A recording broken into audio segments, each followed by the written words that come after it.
Okay, Jason Statham's quit all his jobs and got himself a stupid name and a daft accent. That's right, I'm talking about a working man. So yeah, our star, the Stath, Jason Statham, he's quit all his jobs. He's no longer the mechanic. He's no longer the transporter. Heck, he's not even a beekeeper anymore. He is simply a working man. And this working man is a former RAF Marine with, yeah, as I said, a daft name and a daft accent.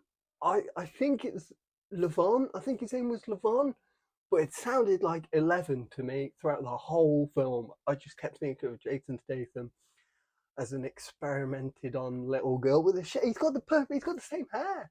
Him and 11 have got the same hair and the same name in this film. Yeah, and the accent is so daft because why even try and get Jason Statham to do an accent? Why get him to do an accent and have the character be English? So he mostly talks like the Stace. I mean, I can't talk like Jason Statham, but then all of a sudden he'll be like, job. Anyway, my first thought before I even got into the cinema was, why is this so long? I mean, I am down for a fun Jason Statham action movie.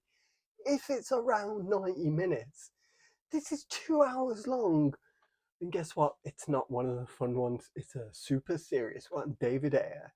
I'm super serious, and this action film's super serious.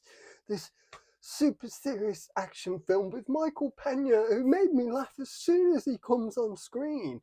He plays this like businessman who I think in the original script was supposed to be dodgy. Like there are some shots where I'm like, well, they're trying to imply that this guy's dodgy, but I think that they just didn't have time in this 2 hour film because of everything else that they do, which is very little. There's just a lot of bad guys in this film.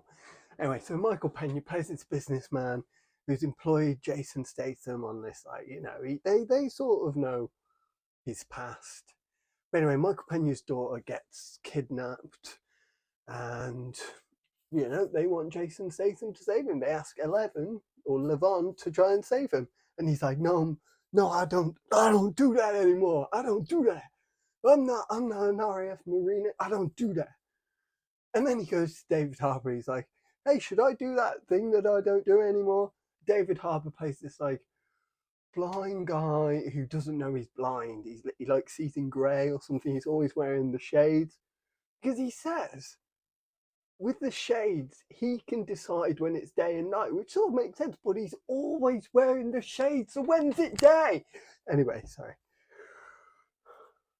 So it's Ariana Rivas as this kidnapped young girl who they sort of drop in that she knows karate. They make a very vague, very small attempt at making her like a strong female character, which in this case just means she can punch people and kick them.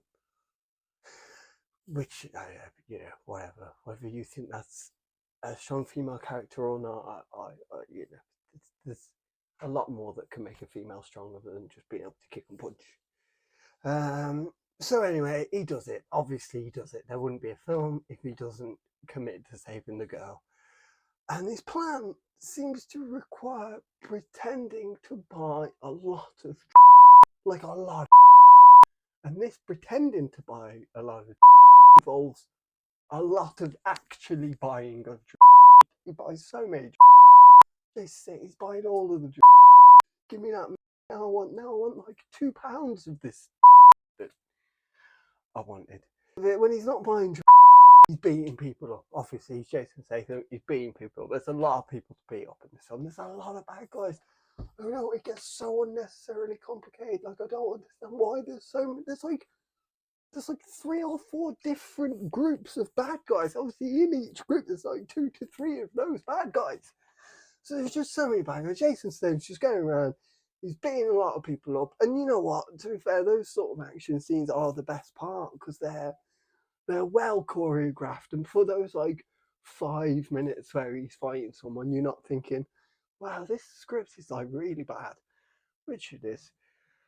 But anyway, look, it's a bit of a bizarre one with the weird accent and the weird name and the super serious tone. But I think essentially, if you like Jason Statham, you are probably going to like this film. I think, yeah.